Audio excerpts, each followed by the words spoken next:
Is every uncomfortable conversation really worth having? I was harboring hurt that was actually impacting me. And it wasn't about his deserving it or not. It's what did I deserve?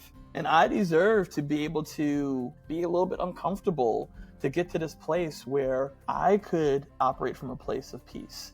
Hey, it's Julie. Welcome to Uncomfy, a show about sticking with moments that challenge us even when they're uncomfortable. And you are probably wondering, why would anybody choose to be uncomfortable? But I know from personal experience, and you probably do too, that sometimes a little discomfort has benefits if we can stay open and curious about it. And that's what we're here to explore. So let's get uncomfy. I just read that half of adults in the US right now say tension around social and political topics makes them less likely to want to connect with people in general. And a third of Americans say they are avoiding spending time with family members who don't share their same values. Well, Justin Jones-Fosu calls avoidance like this taking the exit. And he says we should be staying on the freeway with people more often. He's a meaningful work researcher and corporate trainer. He's got a book called I Respectfully Disagree: How to Have Difficult Conversations in a Divided World. And he is with me now for Uncomfy. Hey there, Justin. Welcome. Thank you, Julie. I'm so excited. Let's start with a story. You're a great storyteller. The book has a lot of personal stories. Tell us about a time when you were tempted to take the exit on somebody, but you chose not to stay curious instead. Yeah, the story that comes to mind immediately is the story with my dad. And I didn't grow up with my dad. My parents divorced at 4. I would see my dad initially every other weekend, and then it became 1 weekend a month. And then it became sometimes 2 or 3 years where I didn't only see my dad, but I didn't hear from him. And for a myriad of different reasons. And when I was younger, it didn't bother me as much. But as I got a little bit older, I was like, like, what's going on? I remember sometimes I'd just driving and I'd pull off to the side of the road, literally weeping almost uncontrollably because I felt like I missed out on something. Now, I'm clear that people who grew up with both parents or both guardians or like that they didn't live a perfect life either, right? Because I've heard those stories. But for me, I really felt like I missed out on something. And so in 2019, I was going to go confront my dad for not being in my life. But because I have a really good therapist and a great Leadership Charlotte cohort, they challenged me from, instead of going to confront my dad, to going and hearing his story. And what a later participant said, Justin, they helped you turn a confrontation into a conversation. And choosing to hear my dad's story, wow, Julie, it spoke to me. I better understood how my dad got there.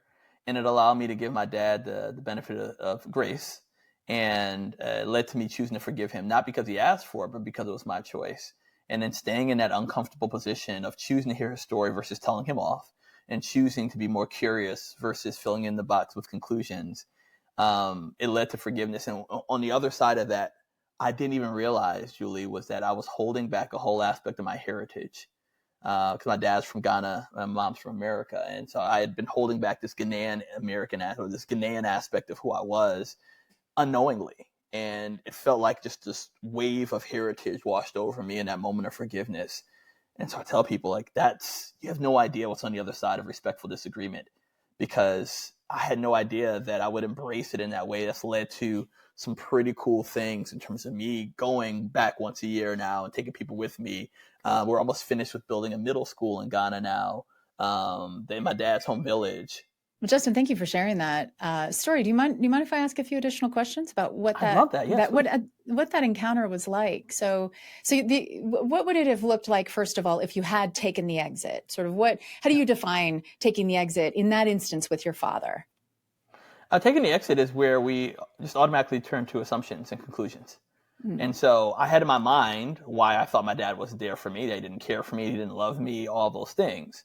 And so that's taking the exit, because it was my own assumptions that led the story and the narrative, versus driving forward to some really amazing humans allows us to have more curiosity, to fill in the gaps with that curiosity rather than conclusions, and to challenge our brains. And this is the key part, because a lot of us think that it's bad that we take the exit. And I'd say it's really, our brains are wired that way because it wants to conserve energy for things it doesn't know. So it categorizes it for future use. And so if we've seen this movie before, we play it over and over and over again rather than being truly curious about people. And so in my curiosity it allowed me to really drive toward my dad and better understand that he did the best he could with what he had. So do you remember how did you get into that conversation? He was probably bracing a little bit for Justin's going to come in and he's going to be angry with me, right? He didn't know the background of why I wanted to have the conversation, right? And so it wasn't like him like, oh, this is an awkward conversation. I mean, it started from my therapist. It started from my Leadership Charlotte cohort that helped me reframe how I would approach it. And so when I went in 2019 to visit him in Ghana, which he had moved back to, I started off the conversation like, Dad, I realized I've never heard your story. I'd really love to hear your story. And so as we lean into the story, I didn't even lean with, hey, why weren't you there for me, right? I'd love to hear the story about that, right? That was not the start of the conversation. It really was just about his story, how he grew up, his journey, his challenges, the things that he encountered and overcame. And it eventually arrived to a place where I was able to ask more questions about, so what happened with him and my mom? And what happened in terms of me not seeing or hearing from him, right? And so it was just a part of the conversation rather than the context of the full conversation. Yeah. Are you willing to share something that you learned that helped you to feel better about? I mean, was there something that you learned about his journey that helped you to kind of see him and the pain that he'd caused you maybe in a different light? Yeah. So there's several things. I think one thing that really resonated is just hearing his journey of at the age. So my grandfather was a polygamist, and not everybody in Ghana is a polygamist.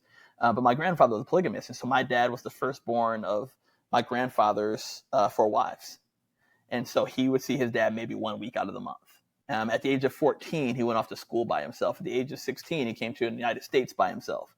And so there's a lot of things that were just the independence that built who he was. Now, my dad rose to, be a foremost expert on developing countries and economics, worked for United Nations and Finland and Ethiopia and Kenya. So really lectures at Oxford, all this kind of stuff. So he figured that I'd be okay, right? Because he was okay.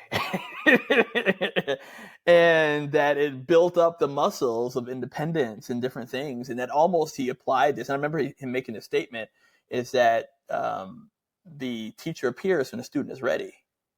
And that's great for a teacher and a student, but not for a parent and a child. And so for me, even though I disagreed with his outcome, it better helped me to understand his thinking and the challenges that he might have faced, and just realizing that in many ways, a hands-off approach he felt would help me. Were you able to, by kind of staying on the road with him, going in with curiosity, setting your assumptions aside, were you able to get, though, to a place where you could have your own hurt validated? I mean, was that ever part of the conversation? He didn't apologize, it sounds like. You forgave him, but did he, was it important to you that he at least understand that you were hurt? It was less important for me that he would understand it and more for me to share it. Because I can't control his understanding, right, and how he embraces it. But me choosing to share it was an important aspect. And so I just didn't go into it like, hey, I'd just love to hear your story. And I never share anything about how I felt about it, right? I arrived to a point after first seeking to understand, then I sought to be understood. And in that aspect, I was able to share of like how it felt and how I wish things would have been done differently. And I was able to share the hurt, the challenges that I endured that we might not have had opportunity to talk about. How Father's Days were always a struggle for me because I didn't want to give him a fake Hallmark card of like, you've been the best dad ever, right? I would sometimes say things like, thank you so much for helping be a part of my birth, right? Like, and that was all I could say in those moments, to not be disrespectful, but to also still be honest about how I felt. And so it was important to me to share my truth, whether or not he understood it. That wasn't up to me, but I shared it in a way that hopefully he could understand it, but he had to choose to take that in. Yeah. Did he really deserve, though, your care, your effort? I mean, I think that's sometimes something we think about, like, okay, you're asking me, Justin Jones-Fosu, to like give more people the benefit of the doubt, to sort of set aside the hurt and the pain that I've maybe experienced. I don't know that all these people that, this person in my life or this person that I've just encountered deserves that from me. Yeah. Did your dad? Yeah. The deserve question is a tough one because I do believe that everyone deserves value, dignity, and respect. that humanization is super important. So that is my baseline of what people deserve. I realized that I was harboring hurt that was actually impacting me. And it wasn't about his deserving it or not. It's what did I deserve? And I deserve to be able to have an honest conversation, to land in a place of respectful disagreement, to be a little bit uncomfortable, to get to this place where I could operate from a place of peace. And I think sometimes we think in these uncomfortable positions that we might find ourselves in that we're hurting the other person and that, oh, they don't deserve it, so I'm not even going to give them this moment. And it's really about us. How do we choose peace? How do we choose to gain clarity? And even if it's just simply planting seeds, even if that person doesn't get it in that moment, that we have an opportunity to show up as our best selves. And when we choose to show up in our best selves, and we choose to operate in a place that we feel is healthy for us, that's what matters. And so that was my choice of being healthy. And I'm thankful again. And I tell people all day long, I would not have gotten to this place without my therapist. I don't go to therapy because there's something wrong with me, even though my kids might say something different. But I go to therapy because I want to keep things going right. And so my therapist has been a huge challenger for me to say, Justin, what can you take ownership of that will allow you to operate in a place of peace? And so that's why I think about deserve. I appreciate that you're really clear in the book also, Justin Jones-Fosu, that this takes work and that it actually also takes practice and that you can like build this muscle. I often think of curiosity as a muscle and that you can build that by putting yourself in situations that are outside of your comfort zone. I would love to have you describe the Circles of Grace challenge that you describe in the book as a practice. Yeah. So the Circles of Grace challenge, it came from really my mom, right? And so I love my mom. Now, my mom would take us to events when we were growing up that we didn't know a lot about and that we disagreed with. And I'd sometimes be sitting there like, Mom, why are we even here? And she, we don't even agree with this. But what she was doing, she was planting these seeds of humanity that even in the midst of disagreement that we're able to engage. And so as I've gotten older, I started realizing, Julie, that I was confining myself to my circles of comfort. Right, I wasn't leaving home base, and the reason I talk about home base is my mom was one of the first Black female air traffic controllers in the Air Force, and she shared a story that sometimes she'd be stationed in Japan for 2 years, and there were some soldiers in that 2-year time frame that never left base. And she was like, Justin, I don't want you and your brother to be like that, to never leave your home base, metaphorical, and not get to experience the beauty of people and cultures around you. And so I wasn't leaning into that. I was confining myself to people that thought like me, believed like me, even at times people that look like me. And I started to ask, what can I do differently? How do I enlarge my circles of grace? And so I embarked upon several different things. And I think for me, one of the most transformative Circles of Grace challenges was with police officers. And for me, that was a powerful thing because I remember something had happened in society, and I'd posted on my page, like, I'm just getting sick and tired of these, injustices happening to young Black men. And there was somebody, people in the comments like, yeah, I can't believe it. And some people took it too far, and I didn't address it. And there was one woman, she posted, she was like, I think we need to be careful how we entreat police officers. And my initial reaction was not on my page, right? Internally, I didn't say that or type it, right? But internally, I was thinking that. But the actions of curiosity came forward. And I took it off the comments and we direct messaged. And I was just like, hey, can you tell me more about that and what she meant by that? And she shared that her husband was a police officer. This is a white family. And he's just like, Justin, we choose to live in the community. We love the community. We value it. I think we need to be careful painting broad brushes. And I was like, she taught me something in that moment. Right? Of the same thing I wouldn't want done to me, right? This whole being painted with this whole brush.